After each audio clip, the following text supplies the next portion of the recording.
For the third month in a row, we've seen average home prices increase in Burlington and really right across the GTA. And we're now seeing signs that the bottom of the market is behind us. And I'm not just talking about indicators from the stats that we're looking at today or day-to-day activities that we're experiencing in the market, but I'm talking about key economic indicators. So things like inflation levels continue to come down because the Bank of Canada's monetary policy is obviously doing what they want it to.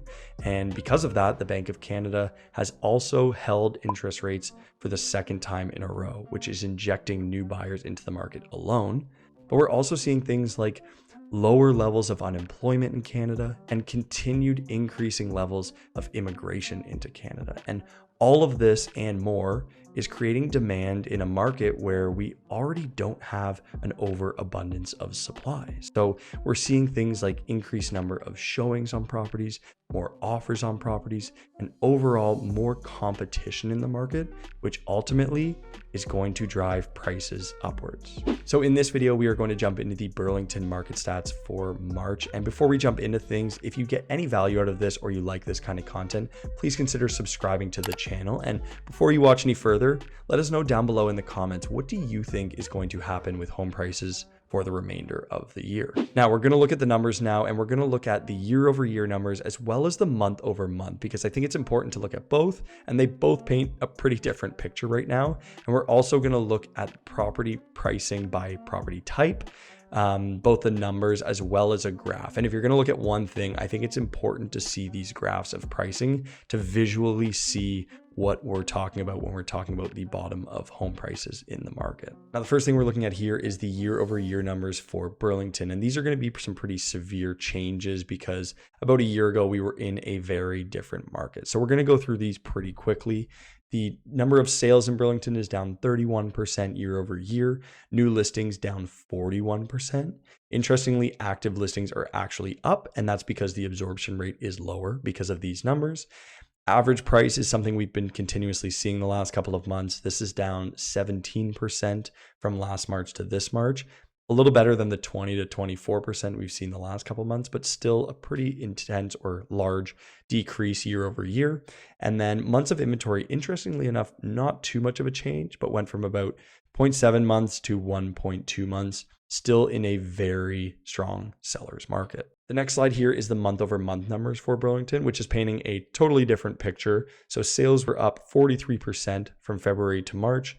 New listings up 35% and active listings down 2%, pretty stable. And I think the reason we're seeing this increased demand is, one, we're going into the spring market, so we usually see an injection of buyers, but we're also seeing the Bank of Canada hold rates, and that's causing consumer confidence to increase, and there's more demand, more sales happening. And although there are more new listings hitting the market as we're getting into the warmer months, it's not keeping up with the levels of demand. So our active inventory is actually starting to deplete a little bit. Because of that, we're seeing more competition, and we're seeing increasing average prices right across the board in the Burlington and GTA area, about 2% month over month. And we're also in more of a competitive market. So we went from 1.8 to 1.2 months of inventory, which, as you can see here, we're pushing into even more of a stronger seller's market. Now, this next slide is a breakdown of pricing by property type. And we're going to fly through this and the month over month pretty quickly because I want to show you the visual or physical graph to show you what's happening. But detached properties year over year down 17%. Townhomes down 14% and condos down 17%, pretty consistent with what we've been seeing the last couple of months. When you look at month over month, painting a completely different picture. Detached was up 3% from February to March. Townhomes up actually 5%, which was a big jump, and condos even with the month before. But now we're going to look at this graph, and this is where I think there's a lot of value. So you can see the peak of the market was in February for most property types except for condos. And we'll talk about that in a second. So the teal here is detached properties. And you can see from February to about December, there was a large drop, about 20-24%. And now for the last 3 months, we've actually seen prices start to tick back up. And you can see it visually here on this graph. The red is composite, so that's a combination of all sales in Burlington. This is painting the same story. You can see prices ticking upwards slowly but surely now that we've seen 3 months of this. And townhomes, same thing, 3 months of upward increasing prices. Now, condos are telling a different story. They're relatively level or flat from February to March, but you can see there was also a 2 to 3 month delay for condos to start to come down. So I think now is going to be the bottom of the market for these condos as well. And I think all of these pricing levels are going to continue to increase as we enter the spring, summer, and the remainder of 2023. So if you're someone that's looking to get into the market or make a move right now, we have a lot of people wondering, when's the right time, or should I do it now or should I wait?